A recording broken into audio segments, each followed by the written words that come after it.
Nama saya Ernianti Anastalia Putri dari kelas Keuangan Internasional, nomor absen 4, ingin mempresentasikan tentang kurs dan faktor yang mempengaruhinya.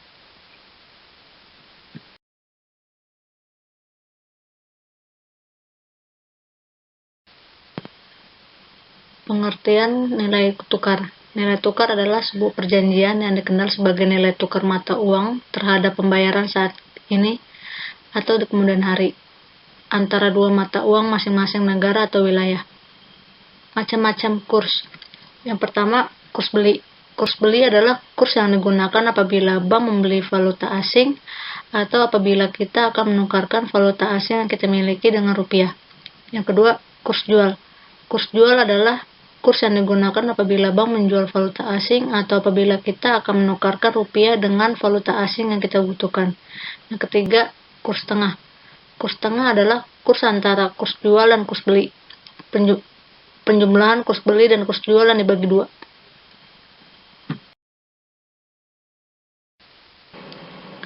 Pengaruh kurs terhadap bisnis. Yang pertama, pengaruh kurs terhadap importir.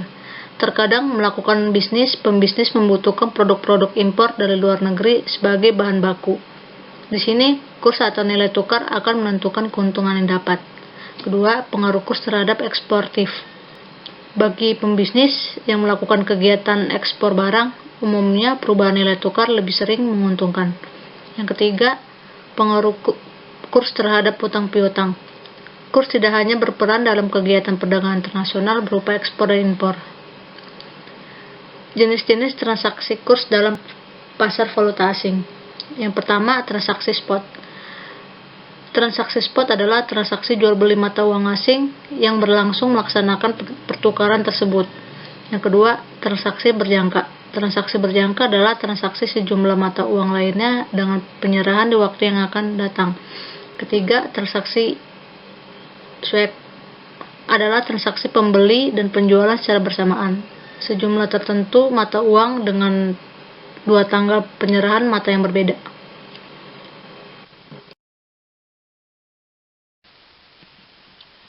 Faktor-faktor yang mempengaruhi nilai kurs. Yang pertama, laju inflasi relatif. Dalam valuta asing, perdagangan internasional, baik dalam bentuk barang atau jasa, menjadi dasar utama dalam pasar valuta asing, sehingga perubahan harga dalam negeri yang relatif terhadap harga luar negeri dipandang sebagai faktor yang mempengaruhi pergerakan kurs valuta asing. Yang kedua, tingkat pendapatan relatif. Faktor lain yang mempengaruhi permintaan dan penawaran dalam pasar mata uang asing adalah laju pertumbuhan real terhadap harga-harga luar negeri. Yang ketiga, suku bunga relatif. Kenaikan suku bunga mengakibatkan aktivitas dalam negeri menjadi lebih menarik bagi para penanam modal dalam negeri. Yang keempat, kontrol pemerintah. Menurut Madura, bahwa kebijakan pemerintah bisa mempengaruhi keseimbangan nilai tukar dalam berbagai hal, termasuk A. Usaha untuk menghindari hambatan nilai tukar valuta asing. B. Usaha untuk menghindar hambatan perdagangan luar negeri. C. Melakukan intervensi di pasar uang, yaitu dengan menjual dan membeli mata uang. Dan yang terakhir, ekspektasi. Faktor kelima yang mempengaruhi nilai tukar valuta asing adalah ekspektasi atau nilai tukar di masa depan.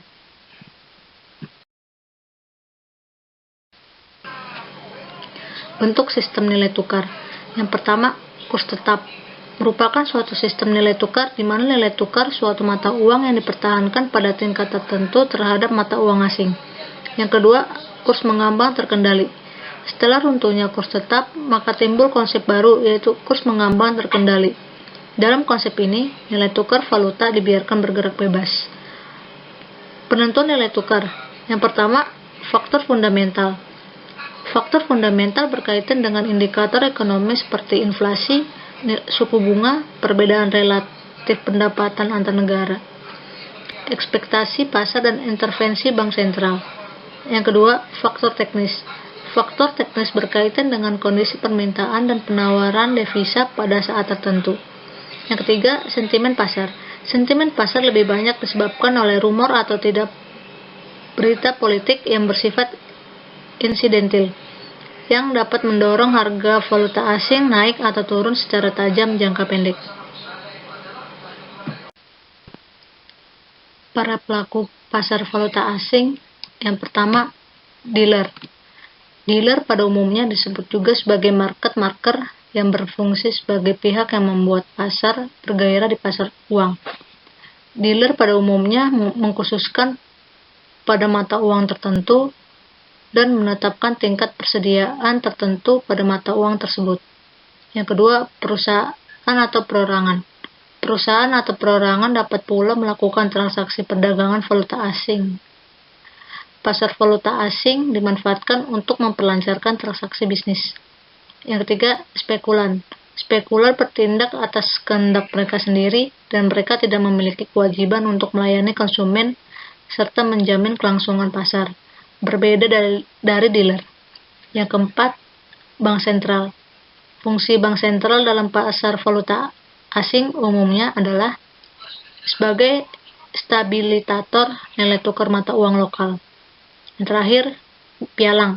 Pialang bertindak sebagai perantara yang mempertemukan penawaran dan permintaan terhadap suatu mata uang tertentu. Terima kasih.